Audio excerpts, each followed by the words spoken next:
Thank you all for joining us today.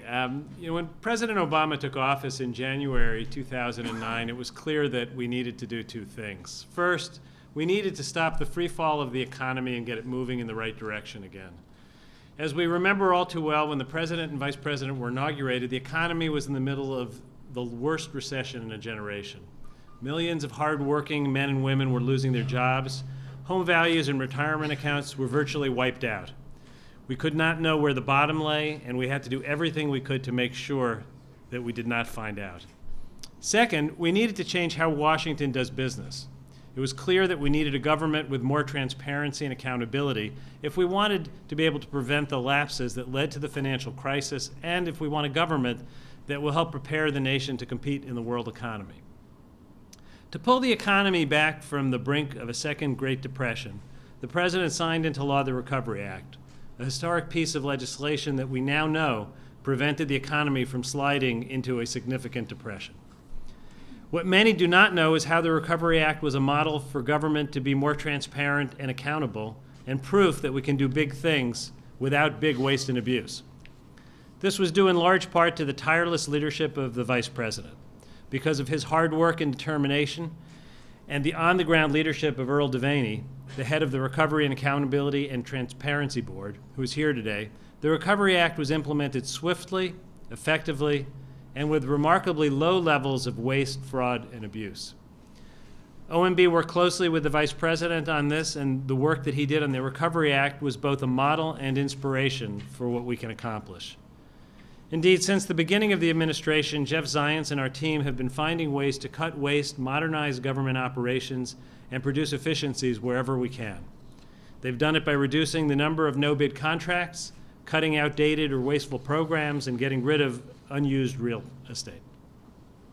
We've reformed the hiring process to get the best people into government service and use transparency to hold government agencies accountable for everything from IT spending to improper payments. Today, the President asked the Vice President to lead a stepped-up effort, a campaign to cut waste that will focus on spending and operations throughout the government and build on the efforts already underway. And I can think of no other person better to lead this initiative. With his deep knowledge of Washington and his even deeper connection to America's middle-class families, he will be the guardian that the taxpayers need. Ladies and gentlemen, it is my honor to introduce the Vice President of the United States, Joe Biden. Thanks, Jack.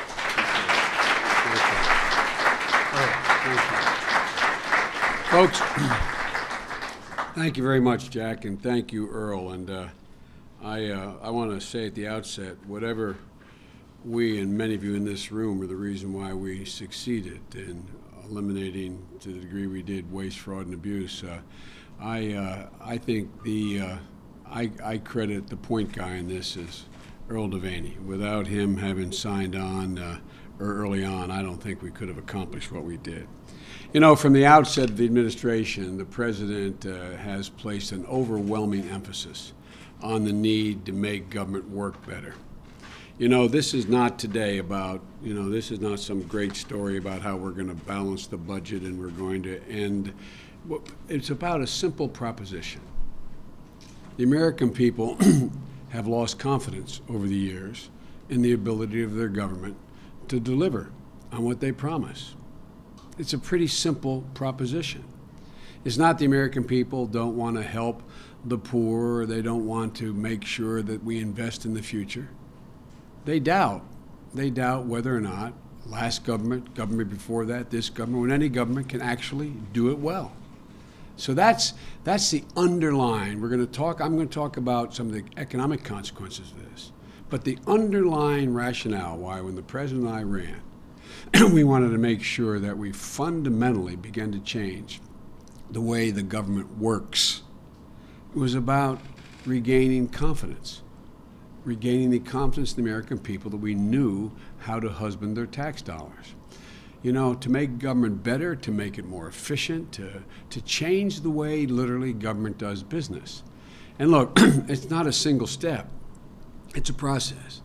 But I want you to know we are absolutely, thoroughly, totally committed to it. The first major test of our commitment to change the way government does business was the Recovery Act. The Recovery Act was a significant piece of legislation by every measure, its size, its scope, its purpose. And at the outset, we decided not only were we going to do it well, God willing, it would be the first major example of what the President and I literally talked about during the campaign. I mean, in casual conversation about the lack of transparency in government, the lack of accountability. This was going to be the first major test of whether or not we can implement what we wanted to do when we ran for office in the first place. Make it more accountable, literally have good government.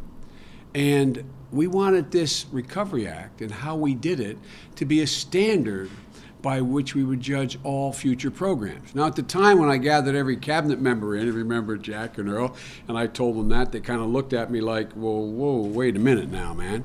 Let's just worry about how we're going to deal with this significant piece of legislation. And you're already talking about making this a model for how we're going to deal with all future government spending programs. When the President asked me to oversee the implementation of the legislation, as I said, it was a little skepticism out there. And it wasn't just skepticism that was external, it was in the House, because the idea that we were going to do this and use this as an example was something that people thought was setting an awfully high bar for ourselves. But I was absolutely clear with the cabinet we have, every one of the cabinet members we have. I mean, they were new, they're energized, they wanted to change things, they were committed to this, they weren't afraid to take in a different course, they weren't afraid to try to break the mold of the way the government had worked before. And so when we have those meetings, we actually set out 3 specific goals at the front end of the Recovery Act. The first and foremost was to do what Jack talked about. We had fallen into this god-awful black hole, and how are we going to start to climb out of it? We were in the deepest recession, short of a depression, the country's ever seen. And so the first thing was to save or create jobs immediately, today. That was the first purpose of it. The second was to lay a foundation for longer-term prosperity in the areas of innovation and investment in education and infrastructure. We know they're all major pieces of what the future has to look like. So there were significant investments in the Recovery Act in those 3 areas. But there was this third standard that no one would have believed if we had announced it when we did announce it, but no one paid much attention to it, and that was a new standard of transparency and accountability so that the taxpayers would know where their dollars were going and whether or not they're being spent wisely. I remember when I sat with Earl, he's heard me tell the story, and he's probably told it a number of times. We're sitting in my office, I said, Earl, I'm going to recommend you to head up the Recovery Board to the President of the United States. And I said, I'd like to ask you a favor. And he looked at me like, wait, I'm going to be kind of independent. We're not doing any favors here, Biden. And I said, no, here's the favor. I said, when you uncover any significant or not even significant waste or fraud in the implementation of this program, I want you to tell me. And he looked at me. I said, so I can announce it. I'll never forget what he said. He said, that's novel. That's novel. The whole purpose here was, again, to begin to regain the confidence of the American people, that we meant what we said. And many of you remember there were a lot of predictions about how we were going to waste tens of billions of dollars. Here's one quote from the Washington Post, quote, we don't have the means to make sure that we don't blow through billions of dollars and give it to the wrong people. We're on track to lose billions, if not tens of billions, in waste, fraud, and abuse. And there was some reason for people to think that. It wasn't an outrageous notion. It wasn't some, political hit. I mean, it was not an unreasonable thing to assume. To implement an act that was as big as this in 18 months with billions of dollars. And there was some truth also to the fact that we didn't have all the tools.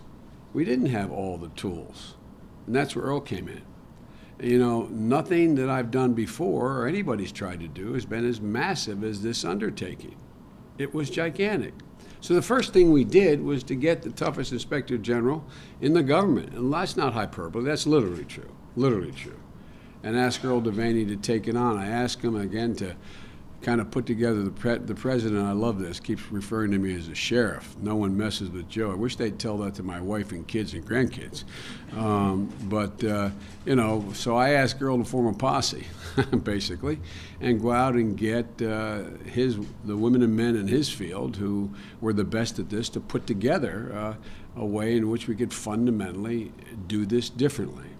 What Earl did was set up the Recovery Act Transparency Board. The Recovery Accountability and Transparency Board has literally shifted the paradigm. It has begun to change the culture.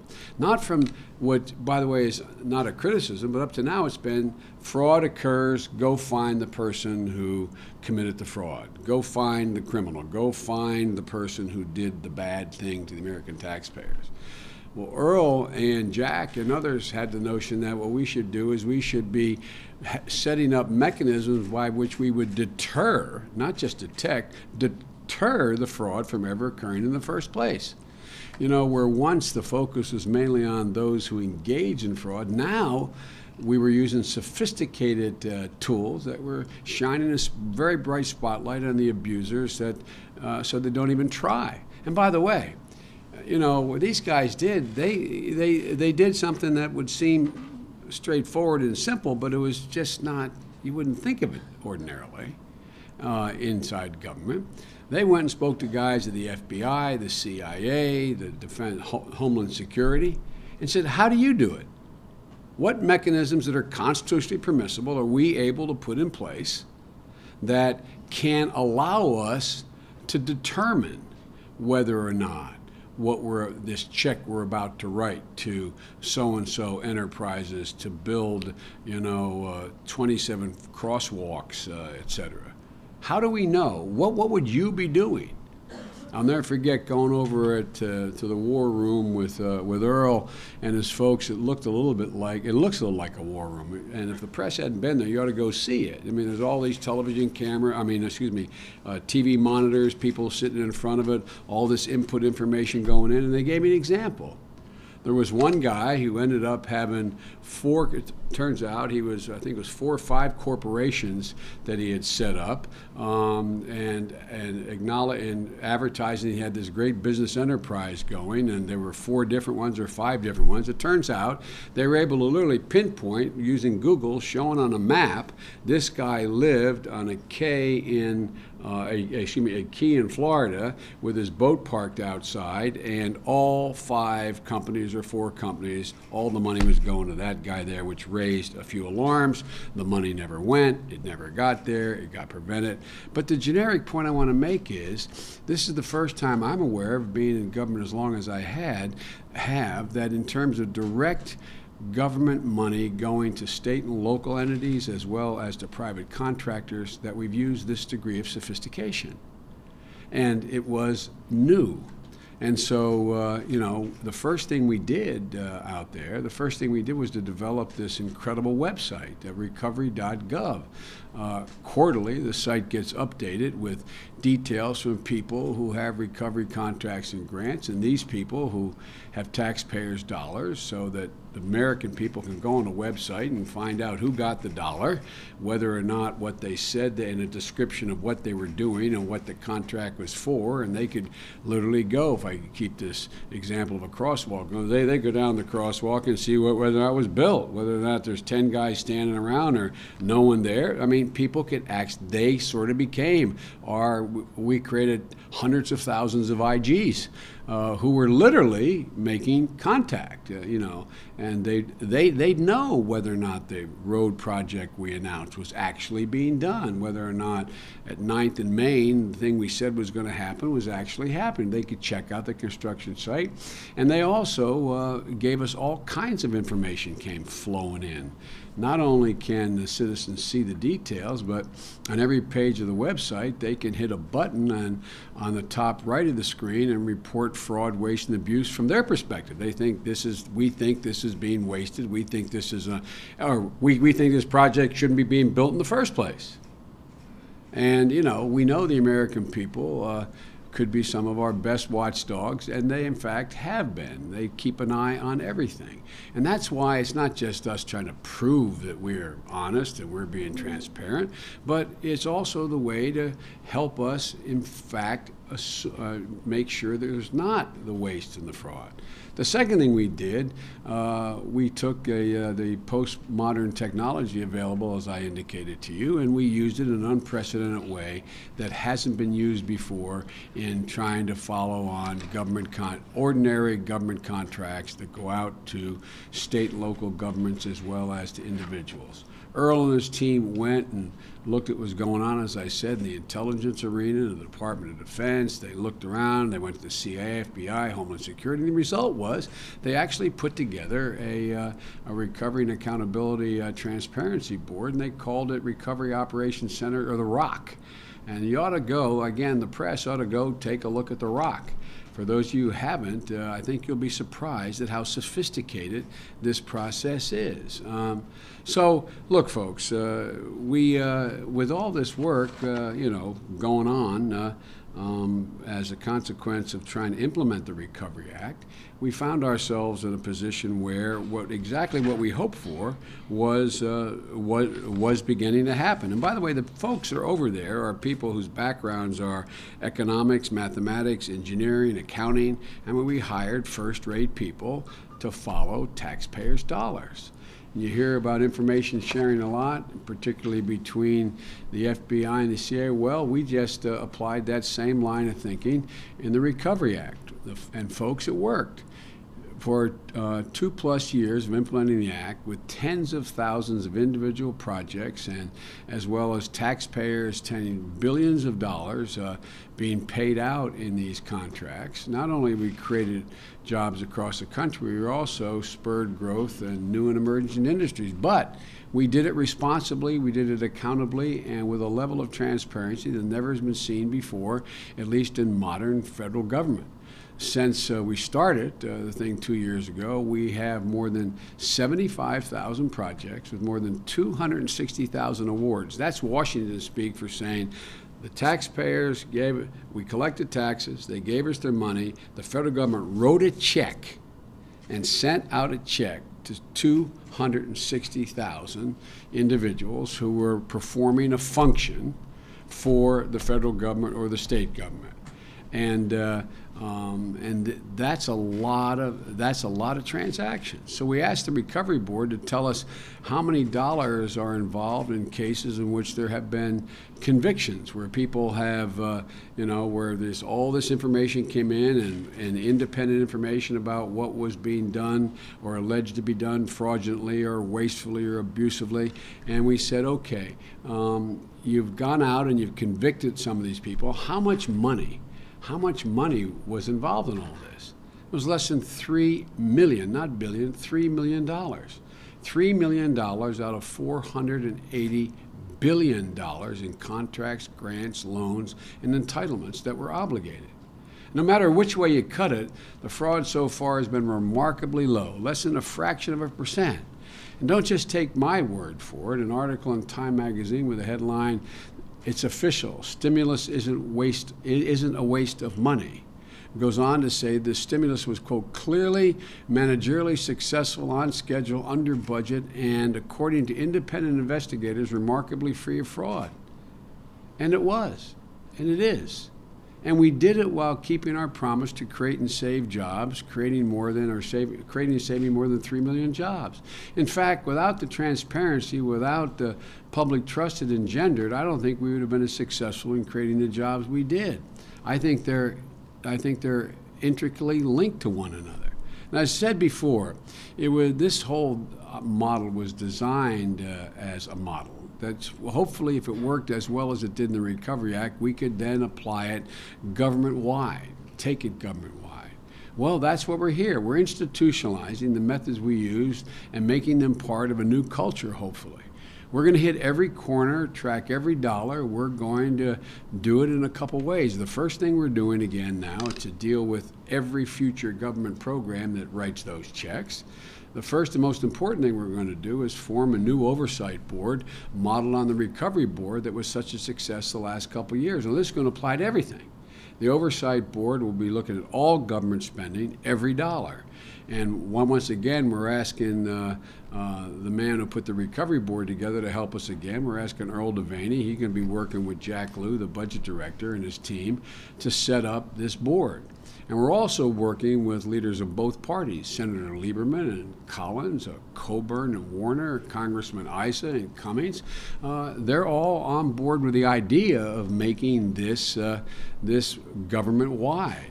The idea is simple.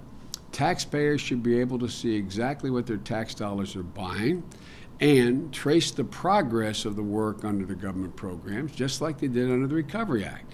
There's no reason it shouldn't be that way for all these programs. And they should be able to have confidence that their dollars are not being lost to waste, fraud, and abuse, just like I hope they've now gained confidence that that's exactly what happened. It did not happen in the Recovery Act. The kind of online tracking of dollars you can now see in recovery.gov and the cutting-edge technology used to prevent fraud by the Recovery Board can and should be applied, as we said, government-wide. The best inspectors generals, the best chief financial officers from the agencies, many of whom are in this room today, we're going to bring all of them in to serve with this board. Second, we're insisting that every federal agency is focused on transparency and accountability. And toward that end, the bad news for the cabinet members is I'm going to be continuing to hold these cabinet meetings on a regular basis. Actually, I think they enjoy it as much as I do because they are as focused on it. Unless waste and fraud and transparency are at the top of your agenda as a cabinet member, it's not going to get done. There's too many other tugs and pulls on your performing your job. And so we're going to continue the same process we had during the Recovery Board, probably not as frequently. They were about once a week, probably not as frequently, but we found before in the Recovery Act what works best is to set explicit goals for each and every department and then to report regularly to me so I can report to the president on how it works. There's nothing like accountability, man. It sure focuses your attention. I never thought I'd pay this much attention to Recovery Board. I never thought I'd pay this much attention to a single piece of legislation passed, and then the president announced to the whole world, Sheriff Joe's responsible for this. I knew that meant if there were fraud, it was my fault. It's amazing. My father used to say, accountability works really well, Joey, especially when you're in the bullseye. Well, let me tell you, we're all in the bullseye. It worked before, and I think it's going to work here, all with an eye toward creating the most transparent, official federal government in our lifetimes. All in all, we've already made progress. We're already seeing results even before this had been put in place government-wide. In each of the first 2 years in office, we've identified approximately 120 areas to streamline or to cut, saving $20 billion thus far. We've changed the way the federal contracting works, as Jack referenced. There's a great deal of waste and redundancy in federal contracting. 1 in every 6 federal dollars spent, hundreds of billions, 1 in 6, hundreds of billions of dollars is for contracts the federal government signs with a private entity. There's significant waste, particularly in no-bid contracts, and that's why OMB has been so focused on it. We successfully cut contracting costs for the first time in 13 years last year, saving $15 billion over the period, and we cut those no-bid contracts by nearly $5 billion. We've also cracked down on improper payments, which is when the government sends a check to the wrong person, the wrong amount, or for the wrong reason. It's outrageous waste, and after years of neglect, we're beginning to focus on it because, as old Willie Sutton said, that's where the money is. There's a lot of money there. Just last year, we avoided nearly $4 billion in improper payments and recovered more than $600 million of those that were improperly paid, and we got them back. Everyone knows we waste billions of dollars on federal property, federal buildings we don't need, half-empty billions, multi-million-dollar properties that have sat vacant for literally years. There's a 1 million square foot warehouse in Brooklyn. It's been empty for 10 years, and it cost tens of thousands of dollars just to keep it empty. I mean, just to maintain it, it costs tens of thousands of dollars a year. So, in addition to not wasting money keeping a building that is empty out there, we also made money in selling the building. We sold it. There are buildings like this all over the country, and we put forward a proposal to cut through the red tape and finally get rid of tens of thousands of unneeded federal properties that are on the books. The combination of savings of the cost of maintaining them as well as the cost of the benefit of selling them, we expect to save this year $15 billion. Folks, I could go on. Let me say, this is not the answer to our long-term economic problems worldwide and solving the multi-trillion-dollar accumulated debt, but it is really, really important. It's about changing the attitude about how we do business. We're absolutely convinced that there are billions and billions of dollars out there that we can save just by focusing harder on this stuff, just by doing our job, and we need to look harder at savings. The president put me in charge of working with the Democrats and Republican leaders in the House and the Senate to reduce the deficit by $4 trillion over 12 years. Those talks are going on. I believe we will meet that objective. We're talking about here today is cutting waste. It's not going to solve, as I said, the $4 trillion problem, but guess what? If we institute it now and we do it well, it will be left for every future administration, and we will save over time hundreds and hundreds and hundreds of billions of dollars that heretofore have been wasted. And it will also instill a sense of trust. I hope it will change the culture. That's what we're committed to. We're committed to continuing to attack this problem, but fundamentally, it's not the new sophisticated technology Earl and his counterparts are using. It's not merely this relentless focus on how we're going to save more money. It's about changing the culture of the way we do business in the federal government. Democrat and Republican administrations for as long as I have been here. It's never been viewed up to now as that essential, but it is essential. It's billions and billions of dollars, and it's about a culture that hopefully will permeate not just the federal government, but state governments as well.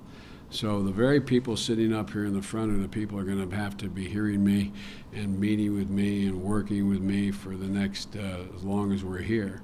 And I'm confident we can do a good job for the taxpayers because I am certain we've done it already. And so I want to thank everybody for taking the time to be here, and I look forward to working with Jack and Earl as they come up with a new oversight board and the cabinet members who are as committed to this as I am. Now, God bless you all, and may God protect our troops. Thank you very, very much for taking the time to be here today. Appreciate it.